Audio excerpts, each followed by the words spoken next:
जय हिंद दोस्तों। स्वागत है आप सभी का आपके अपने YouTube चैनल पे। तो आज की ये जो वीडियो होने वाली है, हिस्ट्री का चैप्टर 4 और चैप्टर 5 होने वाली है। ठीक है, आप लोग का जो एग्जाम है आप लोग को पता ही होगा, 21 मई और 31 मई के बीच लिया जाएगा। और आज का जो डेट है वो 3 मई है। ठीक है, तो आप लोग के पास जो टाइम है वो बहुत ज़्यादा ही कम है। आप लोग को पता होगा कि टाइम बहुत ज़्यादा कम है। तो अगर हम लोग एक एक चैप्टर करके देखते हैं तो काफ़ी दिन लग जाएगा, जो कि पॉसिबल नहीं है कि एग्जाम से पहले कंप्लीट हो पाएगा। तो हम लोग थोड़ा ज़्यादा से ज़्यादा करते हैं। ठीक है, तो आज हम लोग 4 और 5 देखने वाले हैं। चैप्टर 4 और 5 यहाँ 100 से भी प्लस क्वेश्चन हो सकते हैं। ठीक है, जो काफ़ी ज़्यादा इंपॉर्टेंट क्वेश्चन होंगे, ऐसे नहीं कि ऐसा वैसा क्वेश्चन। इंपॉर्टेंट क्वेश्चन होगा जो कि आपके एग्जाम में पूछे जा सकते हैं। तो सारा क्वेश्चन आप लोग देखिएगा। ठीक है, तो आज हम लोग थोड़ा फास्ट चलने वाले हैं क्वेश्चन और आंसर के साथ ही। ठीक है, तो आप लोग ध्यान से देखिए, वीडियो के अंत तक बने रहिए। और अगर आप लोग चैनल पर नए होंगे तो चैनल को सब्सक्राइब कर लीजिए, वीडियो को लाइक कर दीजिए और अपने दोस्तों के साथ शेयर भी कर दीजिए। हिस्ट्री होगा, ठीक है, डोमेन सब्जेक्ट में हिस्ट्री जिनका होगा उनके साथ शेयर कीजिए वीडियो। तो चलिए हम लोग क्वेश्चन शुरू करते। ठीक है, मैं हर जगह बता दूंगा कि किस चैप्टर का क्वेश्चन है। तो सबसे पहले हम लोग 4 चैप्टर का देखने वाले। 4 चैप्टर का जो कुछ पार्ट है, ठीक है, 4 चैप्टर का लगभग 1 पार्ट, 2 पार्ट, 3 पार्ट, 4 पार्ट और 5 पार्ट है टोटल 4 चैप्टर में। तो हम लोग सारा देखते हैं, उसके बाद 5 चैप्टर में आते हैं। तो चलिए हम लोग शुरू करते हैं पहला बिना किसी देरी के। सांची का स्तूप कहाँ स्थित है? तो भोपाल के निकट स्थित है। ठीक है, सांची का स्तूप भोपाल के निकट स्थित है। क्वेश्चन नंबर 2 है, सांची के स्तूप के संरक्षण में निम्न में किसका महत्वपूर्ण योगदान रहा? तो किसका? शाहजहां बेगम का। क्वेश्चन नंबर 3 है, सांची का स्तूप किस धर्म का महत्वपूर्ण केंद्र था? तो बौद्ध धर्म का जो था महत्वपूर्ण केंद्र था। क्वेश्चन नंबर 4 है, ऋग्वेद किस देवता की स्तुति का संग्रह है? तो अग्नि देवता भी है, इंद्र देवता भी है, सोम देवता भी है। उपयुक्त सभी हो जाएगा इसका राइट आंसर। क्वेश्चन नंबर 5 है, जैन धर्म के 24 महान शिक्षक क्या कहलाते थे? तो तीर्थकर। क्वेश्चन नंबर 6 है, भगवान बुद्ध के बचपन का नाम? तो हर बच्चा को पता है, सिद्धार्थ। क्योंकि इनकी जो कहानी है वो छोटा, यानी कि बुक में दिया रहता है, पहला दूसरा बुक में भी दे देता है कभी कभी शॉर्टकट में। तो चलिए अगला क्वेश्चन, बौद्ध धर्म के संस्थापक कौन थे? तो गौतम बुद्ध थे। क्वेश्चन नंबर 8 है, बौद्ध श्रमण डैश कहलाते थे? क्या कहलाते थे? भिक्षु। ठीक है, अगला क्वेश्चन है, बौद्ध संघ की पहली भिक्षुनी कौन थी? भिक्षुनी। ठीक है, तो महाप्रजापति गौतमी थी। क्वेश्चन नंबर 10, भगवान बुद्ध का जन्म स्थल कहाँ है? तो बीनी, आप लोग को पता ही होगा। अगला क्वेश्चन नंबर 11, भगवान बुद्ध को किस स्थान पर ज्ञान प्राप्त हुआ? तो बोध गया में इसको उन्हें ज्ञान प्राप्त हुआ था। स्तूप का संस्कृत अर्थ क्या है? तो टीला है। क्वेश्चन नंबर 13 है, सबसे विशाल और शानदार बौद्ध स्तूप कौन सा था? तो अमरावती में था। ठीक है, क्वेश्चन नंबर 14, 18वीं शताब्दी में एक पूरी पहाड़ी को काटकर कौन सा मंदिर बनाया गया था? तो कैलाशनाथ मंदिर। क्वेश्चन नंबर 15 है, गौतम बुद्ध के पिता का नाम क्या था? तो सुद्धोधन। क्वेश्चन नंबर 16, ऋग्वैदिक कालीन लोग किसकी पूजा करते थे? तो प्रकृति के करते थे।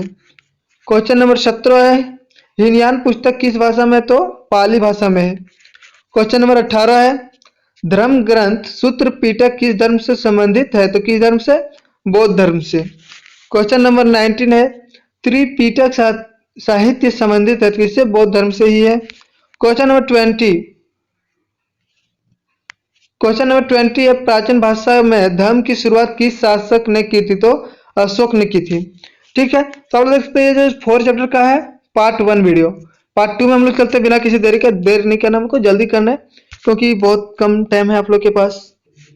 तो चलिए 4 चैप्टर का ये पार्ट 2 वीडियो है। ठीक है, तो चलिए हम लोग पार्ट 2 का देखते हैं कुछ क्वेश्चन इंपॉर्टेंट। तो आप देख सकते हैं जो पहला क्वेश्चन है, सांची स्तूप भारत के किस राज्य में स्थित है? तो भोपाल, मध्य प्रदेश। मध्य प्रदेश की राजधानी कहाँ है? भोपाल ही है। अगला है क्वेश्चन 2, भोपाल की प्रसिद्ध बेगम कौन थी जिन्होंने सांची के स्तूप के संरक्षण में अपना योगदान दिया? तो शाहजहां बेगम भी और सुल्तान जहां बेगम दोनों थी, ए और सी दोनों। क्वेश्चन नंबर 3 है, ताल उल इकबाल तारीख ये भोपाल के रचनाकार कौन थे? तो शाहजहां बेगम। अगला क्वेश्चन नंबर 4, किस विद्वान ने ताज उल इकबाल तारीख ये भोपाल का अंग्रेजी में अनुवाद किया? तो 1876 में एच डी ब्रास्तो। अगला क्वेश्चन है क्वेश्चन नंबर 5, फ्रांसीसी संग्रहालय के लिए फ्रांसीसियों ने भोपाल के नवाब से सांची स्तूप के कौन से तोरण को ले जाने की अनुमति मांगी? तो पूर्वी तोरण द्वार। क्वेश्चन नंबर 6, भोपाल के किस नवाब ने अंग्रेजों व फ्रांसीसियों को सांची के स्तूप की प्लास्टर प्रतिकृतियां देकर सांची के स्तूप के संरक्षण में योगदान दिया? तो शाहजहां बेगम ने। क्वेश्चन नंबर 7, इसमें जो क्वेश्चन है सारा इंपॉर्टेंट है, ठीक है, आपके एग्जाम में पूछे जाएंगे, तो आप लोग थोड़ा अच्छे से ध्यान में रखिएगा आंसर को और अपना एग्जाम दीजिएगा। चलिए क्वेश्चन नंबर 7 हम लोग देखते हैं। सांची स्तूप के पास एक संग्रहालय तथा अतिथिशाला बनाने का श्रेय किस बेगम को जाता है? तो किस बेगम को जाता है? सुल्तान जहां बेगम। ठीक है, यही दोनों बेगम है, तो आप लोग कंफ्यूज मत होइएगा, आप लोग ध्यान से याद रखिएगा। द माउंटमेंट्स ऑफ सांची के लेखक तो ए और सी यानी कि जॉन मार्शल थे और अल्फ्रेड फुसे, तो दोनों थे। क्वेश्चन नंबर 9, 6ठी शताब्दी ईसा पूर्व में ईरान के प्रसिद्ध धर्म सुधारक थे? ठीक है, जरथुस्त्र थे, जरथुस्त्र। क्वेश्चन नंबर 10, 6ठी शताब्दी ईसा पूर्व चीन के महत्वपूर्ण धर्म सुधारक कौन थे? चीन के जो थे खुगतसी थे, खुगतसी। क्वेश्चन नंबर 11, यूनान के महान चिंतकों में किनका नाम लिया जाता है? तो सुकरात, प्लेटो और अरस्तु, तीनों का यानी कि तीनों का उपयोग सभी जगह इसका राइट आंसर। क्वेश्चन नंबर 12, 6ठी शताब्दी ईसा पूर्व में भारत के दो महान धर्म व समाज सुधारक हुए, कौन कौन हुए थे? दो, पहला महात्मा बुद्ध और दूसरा महावीर स्वामी, तो ये और बी दोनों हो जाएगा इसका राइट आंसर। क्वेश्चन नंबर 13 है, ऋग्वेद 1500 ईस्वी पूर्व से 1000 ईस्वी पूर्व के महत्वपूर्ण देवता है? इंद्र देवता, अग्नि देवता, सोम देवता, उपयुक्त सभी हो जाएगा इसका राइट आंसर। क्वेश्चन नंबर 14, यज्ञ का आयोजन किस लिए किया जाता है? तो यज्ञ का आयोजन मवेशियों के लिए, बेटे के लिए और लंबी आयु के लिए, तो उपयुक्त सभी हो जाएगा इसका राइट आंसर। क्वेश्चन नंबर 15 है, उपनिषदों की संख्या कितनी है? तो 108 उपनिषद है। क्वेश्चन नंबर 16 है, कुटागारशाला से क्या अभिप्राय है? तो क्या है? नकुली छत वाली झोपड़ियां। क्वेश्चन नंबर 17 है, त्रिपिटक ग्रंथों का संबंध किस धर्म से है? तो बौद्ध धर्म से है। क्वेश्चन नंबर 18 है, त्रिपिटकों की रचना किस भाषा में हुई है? तो पाली भाषा में हुई है। क्वेश्चन नंबर 19 है, किस ग्रंथ में बौद्ध संघ में रहने वाले बौद्ध भिक्षुओं के संबंध में नियम दिए गए? तो विनय पिटक में। क्वेश्चन नंबर 20 है, किस बौद्ध धर्म में महात्मा बौद्ध की शिक्षाएं हैं? तो सुत पिटक में। ठीक है, ये जो है वीडियो यानी इतना 20 क्वेश्चन टोटल हम लोग देखे अभी, ये चैप्टर 4 का पार्ट 2 वीडियो है। अब हम लोग चलिए पार्ट 3 की ओर चलते हैं। ठीक है, तो आ चुके हम लोग चैप्टर 4 का पार्ट 3 वीडियो देखने। ठीक है, ये चैप्टर 4 का पार्ट 3 वीडियो है। किस बौद्ध ग्रंथ में बौद्ध दर्शन से जुड़े विषय मिलते हैं? तो अभिधम पिटक। ठीक है, राइट आंसर हो जाएगा। अगला क्वेश्चन है, अष्टांग मार्ग का संबंध किस धर्म से है? तो किस धर्म से है? बौद्ध धर्म से। क्वेश्चन नंबर 3 है, प्रसिद्ध चीनी बौद्ध तीर्थयात्री कौन से हैं जो बौद्ध धर्म का अध्ययन करने भारत आए थे? तो फा सियन और स्वेन तत्सोंग। ठीक है, तत्सोंग। क्वेश्चन नंबर 4 है, नियतिवादी संप्रदाय के संस्थापक कौन थे? तो मक्खली गोशाला। क्वेश्चन नंबर 5 है, जैन धर्म में कुल कितने तीर्थकर हुए? तो 24। क्वेश्चन नंबर 6 है, जैन धर्म के प्रथम तीर्थकर कौन थे? तो ऋषभदेव। ठीक है, ऋषभदेव हो जाएगा right answer. Question number 7, Jain धर्म के अंतिम व 24वें तीर्थकर कौन थे? लास्ट। ठीक है, ये क्वेश्चन इंपोर्टेंट है, महावीर स्वामी थे। क्वेश्चन नंबर 8, संपूर्ण विश्व प्राणवान है या किस धर्म का सिद्धांत है? किस धर्म का? जैन धर्म का सिद्धांत है। क्वेश्चन नंबर 9, उत्तराध्ययन सूत्र किस धर्म का ग्रंथ है? तो जैन धर्म का ग्रंथ है। क्वेश्चन नंबर 10, पंच महाव्रत का संबंध किस धर्म से है? तो जैन धर्म से है। तो अभी जितना है सारा जैन धर्म, इसके पीछे हम लोग सारा बौद्ध धर्म का था। तो आप लोग बात को ध्यान में रखिएगा क्वेश्चन को और एग्जाम दीजिएगा, कंफ्यूज मत होइएगा। बौद्ध धर्म के प्रवर्तक कौन थे? तो महात्मा बुद्ध। क्वेश्चन नंबर 12 है, बौद्ध धर्म का प्रसार किन किन देशों में हुआ? तो चीन और जापान, म्यांमार, श्रीलंका, इंडोनेशिया और थाईलैंड, उपयुक्त सभी जगह इसका राइट आंसर, क्योंकि सभी देश में हुआ था। चलिए अगला क्वेश्चन है 13, महात्मा बुद्ध के बचपन का नाम था सिद्धार्थ। तो हम लोग पीछे भी देख लिए, चलिए आगे देखते हैं। क्वेश्चन नंबर 14 चार महान ऋषियों का संबंध है तो बौद्ध धर्म से। क्वेश्चन नंबर 15 बौद्ध मूर्ति कला में घोड़ा किसका प्रतीक है तो गृह त्याग का। क्वेश्चन नंबर 16 बौद्ध धर्म किस मार्ग का अनुसरण करता है तो मध्य मार्ग का। क्वेश्चन नंबर 17 विश्व अनित्य है और लगातार बदल रहा है, यह किसकी धारणा है तो बौद्ध धर्म की धारणा है ये भी। क्वेश्चन नंबर जो 18 है अपनी स्वयं की ज्योति अपना समय बनो, या किस चिंतक ने अपने शिष्यों को कहे तो महात्मा बुद्ध ने कहे थे। क्वेश्चन नंबर 19 है महात्मा बुद्ध के किस शिष्य की प्रार्थना पर बौद्ध संघ में महिलाओं को प्रवेश किया गया तो आनंद। ओके। क्वेश्चन नंबर 20 बौद्ध संघ में प्रवेश पाने वाली प्रथम महिला कौन थी तो महाप्रजापति गौतमी। यह जो वीडियो हुआ 20 क्वेश्चन वो 4 चैप्टर का पार्ट 3 हुआ। पार्ट 4 हम लोग देखने वाले हैं। चलिए आगे। तो ये जो हम लोग देखने वाले वीडियो चैप्टर 4 का पार्ट 4 है, ठीक है। तो चलिए हम लोग बिना किसी देरी का क्वेश्चन देखते हैं। पहले महिला बौद्ध भिक्षुनी जो अपने कर्मों के माध्यम से निर्वाध प्राप्त कर लेती है क्या कहलाती थी तो थेरी कहलाती थी। क्वेश्चन नंबर 2 थेरी गाथा किस बौद्ध ग्रंथ का हिस्सा है तो सुत्त पिटक। क्वेश्चन नंबर 3 है महात्मा बुद्ध का जन्म स्थल, ये हम लोग पीछे भी देखे थे, छोड़िए इसको, आगे चलिए। किस स्थान को ये भी हम लोग पीछे देखे थे, महात्मा बुद्ध को ज्ञान कहाँ मिला था। क्वेश्चन नंबर 5 ज्ञान प्राप्ति के पश्चात महात्मा बुद्ध ने अपना पहला उद्देश्य कहाँ दिया तो सारनाथ में दिया था। ये क्वेश्चन काफी ज्यादा इंपॉर्टेंट है, आप लोग इसको याद रखिएगा। महात्मा बुद्ध को निर्वाण प्राप्त कहाँ हुआ तो कहाँ हुआ था कुशीनगर में। क्वेश्चन नंबर 7 है बौद्ध स्तूप का निर्माण स्थल है कहाँ है बरहुत, सांची, सारनाथ, तो तीनों जगह हैं। उपयुक्त सभी इसका राइट आंसर। क्वेश्चन नंबर 8 है स्तूप निर्माण में दानकर्ताओं में कौन कौन शामिल थे, राजा थे, व्यापारी थे, शिल्पकार थे, तो उपयुक्त सभी जगह क्योंकि सभी को दिया था दान। अगला क्वेश्चन 9 है किस स्तूप के निर्माण में हाथी दांत के शिल्पकारों के द्वारा दान देने का उल्लेख मिलता है तो सांची स्तूप। चलिए क्वेश्चन नंबर 10 स्तूप संरचना के हिस्से होते हैं तो अंड के, हार्मिका के और अष्टी, उपयुक्त सभी जगह इसका भी राइट आंसर। क्वेश्चन नंबर 11 है अंड के ठीक ऊपर छतरी जैसी संरचना को क्या कहते हैं तो हार्मिका। ओके। क्वेश्चन नंबर 12 है उपासक स्तूप के किस द्वार से प्रवेश करते हैं तो पूर्वी तोरण द्वार, ठीक है। क्वेश्चन नंबर 13 है शाहजी की ढेरी स्तूप कहाँ पर स्थित है तो पेशावर में स्थित है, पेशावर। क्वेश्चन नंबर 14 अमरावती का स्तूप भारत के किस राज्य में है तो अमरावती आंध्र प्रदेश में है।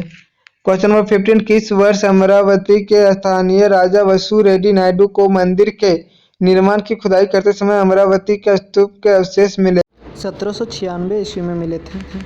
क्वेश्चन नंबर 16 है किसने 1997 अमरावती स्तूप का विस्तृत चित्रांकन किया तो कलिंग मैकजी, ठीक है, कलिंग मैकजी। अगला एशियाटिक सोसाइटी ऑफ बंगाल का संबंध किस शहर से है तो कोलकाता से है। क्वेश्चन नंबर 18 है किस अंग्रेज पुरातत्ववेत्ता ने इस बात पर जोर दिया कि किसी भी संग्रहालय में मूल कृति के स्थान पर प्लास्टर कृति ही रखना चाहिए ताकि मूल कृतियां अपने स्थान पर सुरक्षित रह सके तो एच कोल ने। क्वेश्चन नंबर 19 है बौद्ध मूर्तिकला में पेड़ किस बात का प्रतीक है बोधि वृक्ष का। क्वेश्चन नंबर 20 है बौद्ध मूर्तिकला में चक्कर किस बात का प्रतीक है तो धर्म चक्र परिवर्तन का। हो गया ये हमारा पार्ट 4 वीडियो। अब हम लोग चलिए पार्ट 5 वीडियो देखते हैं, ठीक है। चैप्टर 5 में 4 चैप्टर का पार्ट 5 वीडियो, तो ये है 4 चैप्टर का पार्ट 5 वीडियो, ठीक है। तो चलिए इसको हम लोग क्वेश्चन देखते हैं। देखिए आप लोग घबराना नहीं है, वीडियो के अंत तक बने रहिएगा। ऐसा नहीं कि हम लोग बहुत क्वेश्चन देख लिए चलते हैं, देखिए सारा क्वेश्चन इंपॉर्टेंट है, ऐसा वैसा क्वेश्चन तो हम बता नहीं रहे, तो आप लोग वीडियो के अंत तक बने रहिएगा। मैंने पहले भी बोला कि ये वीडियो थोड़ा लंबा होने वाला है क्योंकि इसमें हम लोग 100 से भी ज़्यादा क्वेश्चन करने वाले हैं, तो लंबा तो होगा ही वीडियो। तो आप लोग वीडियो को हो सकता है स्पीड कर लीजिए, वो ठीक है, लेकिन स्किप मत कीजिएगा। स्किप कीजिएगा तो आपको वीडियो में मतलब क्वेश्चन भी स्किप हो सकता है, इसलिए स्पीड थोड़ा बढ़ा लीजिए वीडियो का, वो कर सकते हैं आप लोग एग्जाम जल्दी। तो चलिए अगला क्वेश्चन हम लोग देखते हैं बौद्ध मूर्ति कला में स्तूप किसका प्रतीक है तो निर्वाण का। क्वेश्चन नंबर 2 है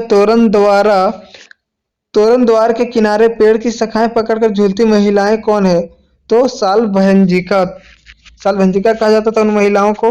बौद्ध मूर्ति कला में हाथी किसका प्रतीक है? तो शक्ति का और ज्ञान का। तो ये वो सी दोनों हो जाएगा इसका राइट आंसर।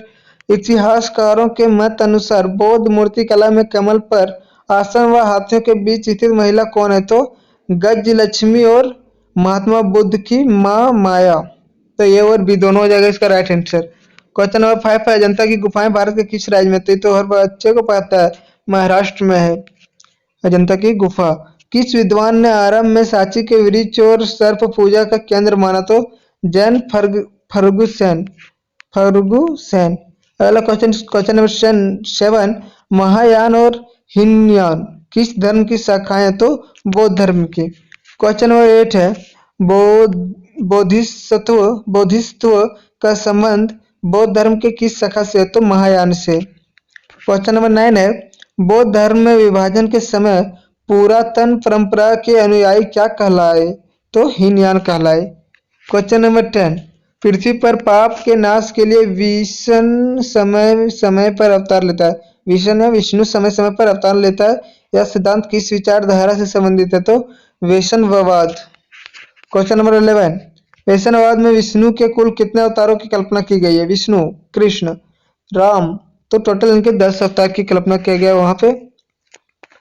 तो देखिए क्वेश्चन नंबर 12, पुराणों का संबंध किस धर्म से? तो हिंदू धर्म से। पुराणों हमारे हिंदू धर्म से संबंध है। क्वेश्चन नंबर 13, आरंभिक हिंदू मंदिरों के उस कमरे को क्या कहा जाता था जिसमें आराध्या की मूर्ति रखी जाती थी? तो गर्भगृह। क्वेश्चन नंबर 14, शिखर ठीक किसके ऊपर बनाया जाता था? तो गर्भगृह के ऊपर, ठीक ऊपर शिखर बनाया जाता था। क्वेश्चन नंबर 15, किस धर्म के अनुयायियों के लिए सबसे प्राचीन कृत्रिम गुफा मंदिर का निर्माण सम्राट अशोक ने करवाया था? तो आजीवक संप्रदाय बाबर की गुफाएं बिहार में। ठीक है। क्वेश्चन नंबर 16, किस स्थान पर शेषनाग पर विराजमान भगवान विष्णु की मूर्ति है? तो दिल्ली, पटना, देवगढ़, एलोरा। तो देवगढ़ हो जाएगा इसका right answer, option C. Question number 7, ऋग्वेदिक काल में देवताओं का वर्गीकरण किया गया था? तो भूमि के, वायु के, स्वर्ग के। फिर सभी जगह इसका राइट आंसर। क्वेश्चन नंबर 18, यूनानी लोग वासुदेव कृष्ण को किस नाम से पुकारते थे? तो हेराक्लीज, हेराक्लीज के नाम से पुकारते थे वासुदेव श्री कृष्ण को। क्वेश्चन नंबर 19 है, जैन धर्म की ईश्वर के बारे में क्या धारणा है? तो ईश्वर नहीं है। जैन धर्म का कहना है कि ईश्वर नहीं है। क्वेश्चन नंबर 20, महात्मा बुद्ध ने ईश्वर के बारे में क्या कहा था? ईश्वर के बारे में मौन रहा, यानी कि कुछ नहीं कहते वो ईश्वर के बारे में। तो ये पार्ट 5 वीडियो हो गया चैप्टर 4 का।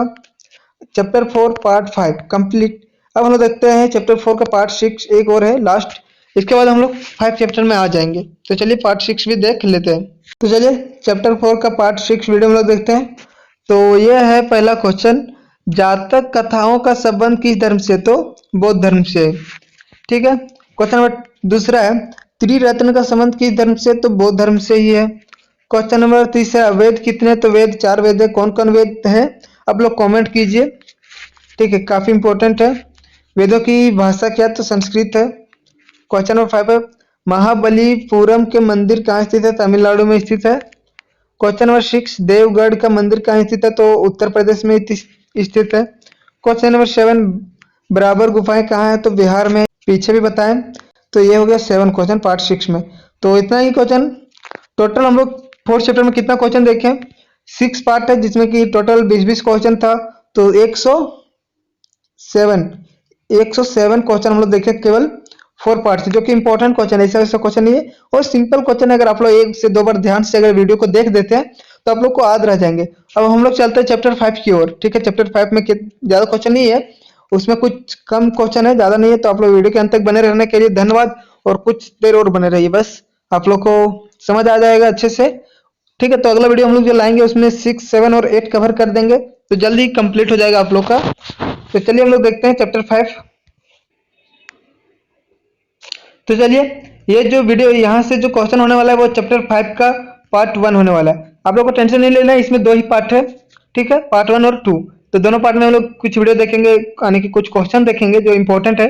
चलिए, अगर इसका पीडीएफ मैं टेलीग्राम में अपलोड करूंगा तो कमेंट में पिन कर दूंगा, या फिर अपलोड करने का टाइम अगर नहीं मिला तो नहीं भी हो सकता है, ताकि वीडियो यानी कि टाइम आप लोग के पास बहुत ज़्यादा कम है। ठीक है, तो मैं ज़्यादा से ज़्यादा क्वेश्चन आप लोग को देने का कोशिश करूंगा ताकि आप लोग का एग्जाम अच्छा जा सके।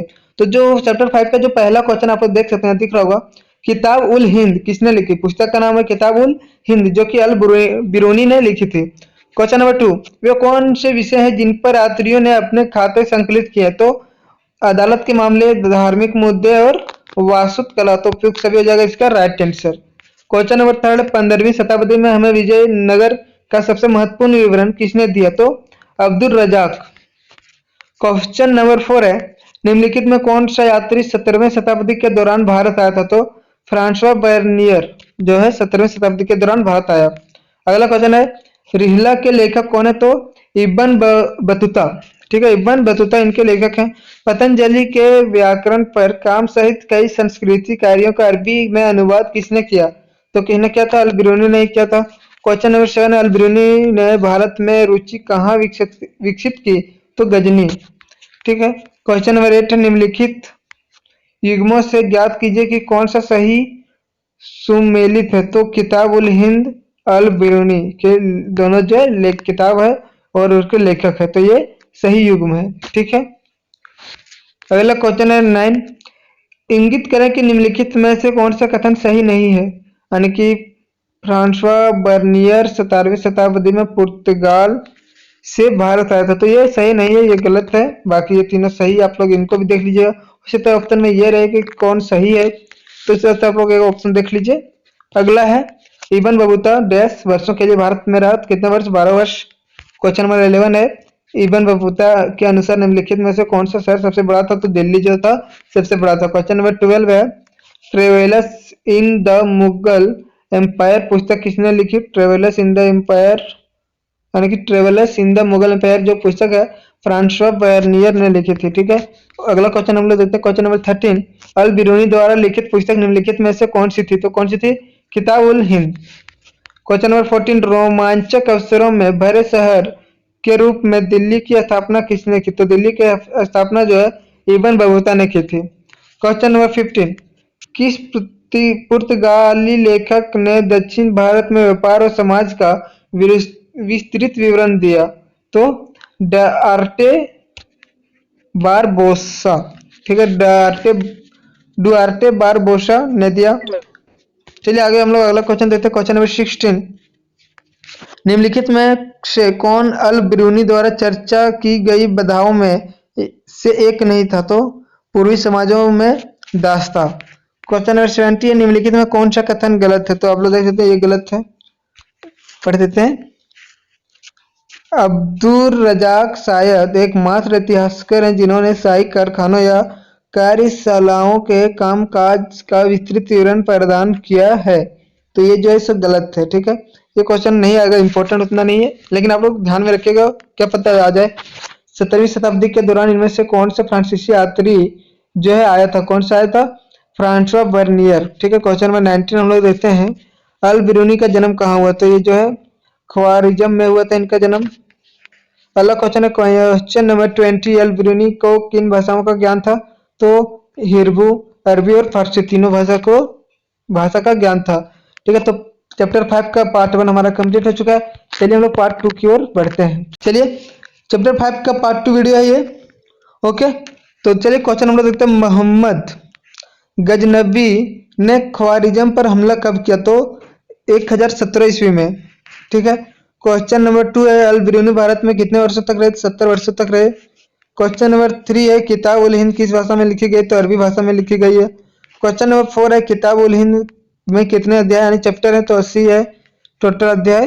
क्वेश्चन नंबर 5 है, फारसी की जाति व्यवस्था में कितने वर्ण होते हैं? तो 4 वर्ण होते हैं।